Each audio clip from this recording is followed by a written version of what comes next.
بسم اللہ الرحمن الرحیم۔ مطالب الفرقان، سورۃ الانبیاء، نمبر 21، مکی۔ قرآن مجید کی تفسیر خود قرآن مجید سے، از علامہ غلام احمد پرویز صاحب، اخذ و تلخیص محمد اکبر دکشت بھارتواج، نظر ثانی ڈاکٹر انعام الحق۔ بسم اللہ الرحمن الرحیم۔ اے اللہ، میری تمام تر کوششوں کا مقصد ربوبیت عامہ کے لیے تیری صفات کو بانداز رحمانیت و رحیمیت معاشرے کے اندر ظہور میں لانا ہے۔ اقترب للناس، پارہ نمبر 17۔ ابتدائیہ، مسلمانوں کی تباہی و بربادی کی وجہ فرقہ بندیوں کی خود ساختہ مذہبی تصورات کے لغات ہیں۔ قوموں کی زندگی کو صحیح خطوط پر استوار کرنے اور انہیں مستحکم رکھنے میں الفاظ و اصطلاحات کی حرمت ہر لحاظ سے پیش نظر رکھنے کا عمل یقینی طور پر ایک مؤثر انداز اختیار کیے ہوئے ہونا چاہیے۔ اگر الفاظ و اصطلاحات کے حقیقی مفہوم کی اہمیت کو نظر انداز کر دیا جائے تو پھر قوم میں سوچ کی بالیدگی کا فقدان ہو جاتا ہے، جس کی وجہ سے افراد و اقوام کے باہمی تصورات اور تعلقات بری طرح متاثر ہوتے ہیں۔ صدیوں سے مسلمان دنیا کے کونے کونے میں یکجہتی اور یک نگہی سے محروم ہیں، لہٰذا مسلمانوں کی تباہی و بربادی اور زبوں حالی کی اصل وجہ فرقہ بندی میں الجھے ہوئے خود ساختہ مذہبی تصورات کے لغات ہیں، جنہوں نے قرآن کریم کے مفہوم کی شکل و صورت اور سیرت ہی کو بدل کر رکھ دیا ہے۔ قرآن کریم مکمل ہے اور غیر متبدل ہے، محفوظ ہے اور انسانیت کے لیے اصول حیات اور اس کی اجتماعیت کی نوید ہے۔ قرآن کے الفاظ اور دیگر اصطلاحات کا مفہوم مذہبی تصورات کے مطابق آہستہ آہستہ بدل جانے کی وجہ سے امت نظریاتی تفاوت میں مبتلا ہو گئی، یوں امت فرقوں میں بٹ گئی اور امت کا حرکیاتی اور ارتقائی نظریہ یکسر جامد ہو کر رہ گیا۔ قرآن کریم انبیاء اکرام کی بعثت کا مقصد یہ بیان کرتا ہے کہ قوموں کے خود ساختہ غلط نظام کی جگہ احکام خداوندی پر مبنی نظام قائم کر دیں۔ یہ ایک انقلاب ہوتا تھا جس کے نتیجے میں انسانی ذات اور انسانی جسم دونوں کی نشو و نما ہوتی چلی جاتی تھی۔ انسانی جسم کی پرورش بھی بہت ضروری ہے، کیونکہ جسم کے بغیر انسانی ذات کی نشو و نما نہیں ہو سکتی، لہٰذا انسانی جسم کی ضروریات کا پورا ہونا تو بالکل اس کی ابتدائی چیز ہے، جبکہ اصل مقصد تو انسانی ذات کی خصوصیات کی نشو و نما ہوتا ہے۔ ذات کی نشو و نما نظام خداوندی میں اجتماعی زندگی بسر کرنے سے ہوتی ہے، انفرادی زندگی بسر کرنے سے نہیں ہوتی۔ چنانچہ انبیاء اکرام کے آمد کا مقصد اور ان کی رسالت کے معنی یہ نہیں تھے کہ وہ ہمارے تصور کے مطابق ایک ایک فرد کا تزکیہ نفس کرتے تھے، بلکہ ان کا مقصد یہ تھا کہ وہ یہاں ایک ایسا معاشرتی نظام قائم کر دیں جو تمدنی، سیاسی، معاشی، معاشرتی اور سماجی کوشوں کو محیط ہو۔ ایسے نظام میں ضروریات زندگی انسانوں کو از خود میسر آتی چلی جاتی ہیں اور انسانوں کی جسم اور ذات کی صلاحیتوں کی نشو و نما ہوتی چلی جاتی ہے۔ دین میں تو زندگی کے امور کو قوانین خداوندی کے مطابق سر انجام دینا ہوتا ہے۔ فرائض زندگی کو قوانین خداوندی کے مطابق انجام دینا ہی انسانوں کی عبادت خداوندی ہوتی ہے۔ لیکن جب دین مذہب میں تبدیل ہوتا ہے تو خدا کے مقرب بندوں، جن کو متقی پرہیزگار کہا جاتا ہے، ان کی زندگی کا پروگرام یہ ہوتا ہے کہ وہ اپنا سارا وقت عبادت میں گزار دیتے ہیں۔ مذہب میں عبادت سے مراد ہے کہ وہ مقربین صائم الدہر ہوتے ہیں، مصلی پر بیٹھے رہتے ہیں، فرض نمازوں کے علاوہ نوافل پڑھتے ہیں اور وظیفے کرتے ہیں، تسبیح پھیرتے ہیں، لوگوں کو واعظ و نصیحت کرتے رہتے ہیں۔ جب مقربین بارگاہ کی یہ حالت ہے تو پھر انبیاء اکرام جو مقربین کے زمرے میں سب سے آگے ہیں، وہ تو مذہب کی روح سے پھر سب سے زیادہ روزے رکھتے ہوں گے، لوگوں سے زیادہ نوافل پڑھتے ہوں گے، زیادہ ورد و وظیفے کرتے ہوں گے، زیادہ مصلی پر بیٹھتے ہوں گے، زیادہ تسبیح پھیرتے ہوں گے اور پھر باقی وقت واعظ و نصیحت کرتے ہوں گے۔ یہ ہے تصور عبادت کا جو مذہب دیتا ہے۔ قرآن کریم حکمت سے بھرپور تندرست و توانا بچے کو بھی صالح کہتا ہے۔ کسی کی بیماری کے بعد تندرست ہو جانے کو اصلحنا کہتا ہے۔ اصلاحہ کے معنی ہے تمام قوتوں کے اعتدال کو لیے ہوئے قائم ہونا اور پھر ہر اعتبار سے تندرست و توانا ہونا، یعنی یہ صلاحیتیں اور قوتیں بھرپور اور صحیح تناسب کو لیے ہوئے ہوں۔ وراثت ارض کا قانون یہ ہے کہ قوم کے پاس مادی صلاحیتیں اور مادی قوتیں ہونی چاہیے۔ فطرت کا قانون ہے کہ زندہ وہی رہتا ہے جس میں زندہ رہنے کی قوت ہوتی ہے، آگے وہی بڑھتا ہے جس میں آگے بڑھنے کی صلاحیت ہوتی ہے۔ جہاں یہ قوت ختم ہوئی وہیں وہ قوم رک جاتی ہے اور رکنے کے بعد تباہ ہو جاتی ہے، آگے نہیں بڑھ سکتی، اپنے مقام پر کھڑی نہیں رہ سکتی۔ مذہب کی فریبکاریوں کی کوشش ہوتی ہے کہ قوم میں قوت نہ آنے پائے، قوم میں ضعف و انکساری ہو۔ مذہب میں خدا کے مقرب بندوں کی نشانی اور خصوصیت ضعف اور انکساری ہے۔ ناتوانی، بے کسی، بے بسی، مجبوری، ضعف، غریبی، یہ ساری دنیا کی لعنتیں اکٹھی کی جائیں تو اس کا نام تقرب بارگاہ خداوندی ہوتا ہے۔ مذہب مقربین بارگاہ خداوندی کا یہ نقشہ پیش کرتا ہے۔ آیت نمبر 1۔ اقترب للناس حسابهم وهم في غفلة معرضون۔ لوگوں کے ساتھ مخالفین جو کچھ کرتے رہے ہیں اس کے نتائج سامنے آنے کا وقت سر پر آ پہنچا ہے، لیکن یہ ابھی تک غفلت میں پڑے ہوئے ہیں اور زندگی کی صحیح روش سے منہ موڑے غلط راستے پر چلے جا رہے ہیں۔ سورہ طٰہٰ کے آخر میں تھا کہ تم اپنی راہ چلتے رہو اور میں اپنی راہ چلتا ہوں، کچھ تھوڑا سا انتظار کرو، نتائج بہت جلد سامنے آ جائیں گے۔ اور سورہ انبیاء کی ابتدا ہوتی ہے کہ جو کچھ یہ مخالفین لوگوں کے ساتھ کرتے رہے ہیں اس کے نتائج سامنے آنے کا وقت سر پر آ پہنچا ہے اور یہ خواب غفلت میں مدہوش ہیں۔ آیت نمبر 2۔ ما يأتيهم من ذكر من ربهم محدث إلا استمعوه وهم يلعبون۔ ان لوگوں کی حالت یہ ہے کہ ان کی طرف سے ان کے نشو و نما دینے والے کی جانب سے جب بھی کوئی قوانین و ضوابط پہلی بار آئے تو وہ ان کو محض تفریحاً سنتے رہے ہیں۔ 26 آیت نمبر 5، یعنی سنتے تو تھے لیکن سنجیدگی کے ساتھ نہیں۔ آیت نمبر 3۔ لاهية قلوبهم وأسروا النجوى الذين ظلموا هل هذا إلا بشر مثلكم أفتأتون السحر وأنتم تبصرون۔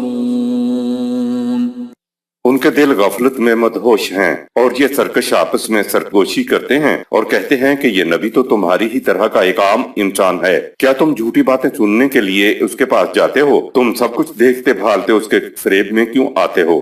سحرا، کسی حقیقی چیز کو غیر حقیقی چیز بنا دینے یا کسی غیر حقیقی چیز کو حقیقت بنا کے دکھا دینے کو سحر کہتے ہیں۔ جھوٹی بات یا اپنی طرف سے گڑی ہوئی باتوں کو چرب زبانی سے بیان کرنے کو بھی سحر کہتے ہیں، جس میں معلوم ہی نہ ہو کہ یہ کوئی غلط بات کر رہا ہے۔ آیت نمبر 4۔ قال ربي يعلم القول في السماء والأرض وهو السميع العليم۔ رسول نے کہا ہے کہ میری دعوت میرے اس رب کی طرف سے ہے جو زمین و آسمان کی سب باتیں جانتا ہے اور وہ سب کچھ سننے والا اور جاننے والا ہے۔ انسان کے علم کی ایک حد ہوتی ہے لیکن خدا کے علم کی کوئی حد نہیں ہے، اس لیے کہا کہ جو کچھ وحی کے ذریعے تمہارے سامنے پیش کیا جا رہا ہے وہ انسانی علم نہیں ہے بلکہ اس خدا کی طرف سے ہے جو سنتا بھی ہے اور جانتا بھی ہے۔ عربی زبان کے الفاظ ان کے مادہ روٹ سے بنتے ہیں اور سیغے اوزان پر بنتے ہیں۔ السمیع اور العلیموں کے الفاظ معین وزن پر بنے ہیں۔ جو لفظ معین وزن پر آئے گا اس میں تسلسل ہوگا، استمرار ہوگا۔ مثلا عالم تو وہ ہو سکتا ہے جسے ایک وقت میں ایک بات کا علم ہو مگر دوسرے وقت میں اسے دوسری بات کا علم نہ ہو، لیکن جب یہ لفظ معین کے لفظ پر علیم بنتا ہے تو علیم کے علم میں استمرار و تسلسل ہوتا ہے، یعنی ہمہ وقت علم رکھنے والا۔ اسی طرح لفظ سمیع ہے، یعنی ہمہ وقت سننے والا، یہ نہیں کہ کبھی سن لیا اور کبھی نہ سنا۔ آیت نمبر 5۔ بل قالوا اضغاث احلام بل افتراه بل هو شاعر فليأتنا بآية كما أرسل الأولون۔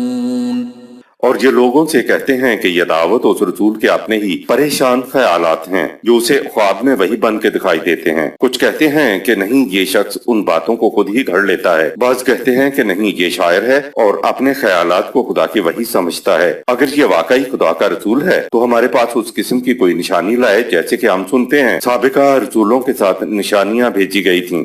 نبی کی دعوت پر مختلف اعتراضات اور جوابات۔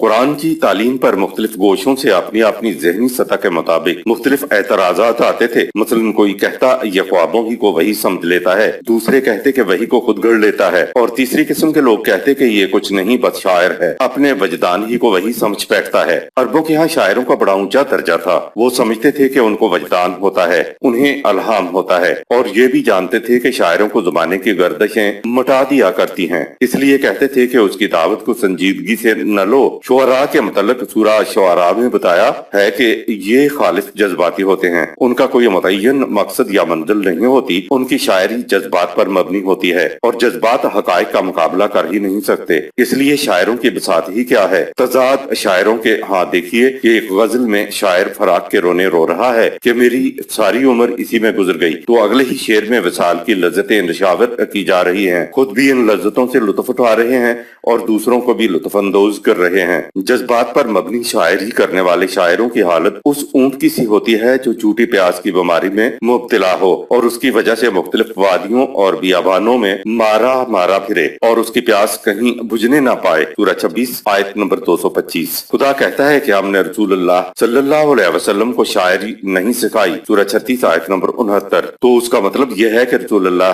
صلی اللہ علیہ وسلم اپنے جذبات کی ترجمانی نہیں کرتے، بلکہ تمہارے سامنے وہی کچھ پیش کرتے ہیں جو ہم اس پر نازل کرتے ہیں۔ یہ بات نہیں کہ قرآن کریم شاعری کی مذمت کرتا ہے، بلکہ جس اسلوب میں بھی قرآنی حقائق کی بجائے اپنے یا عوام کے باطل جذبات کی ترجمانی کی جائے گی وہ قابل مذمت ہے۔ قرآن اس اسلوب کی مذمت کرتا ہے جس میں نہ انسان کی آنکھوں کے سامنے صحیح نصب العین ہو، نہ دل میں صحیح نصب العین کے حصول کی تڑپ ہو۔ چونکہ جذبات کے اظہار کے لیے شعر کی زبان زیادہ موزوں سمجھی گئی ہے، اس لیے جذبات پرستی کی اس نہج کا نام قرآن نے شاعری رکھا ہے اور جسے ناپسند کیا ہے۔ باطل جذبات پرستی اگر نثر میں کی جائے تو وہ بھی ناپسندیدہ ہے۔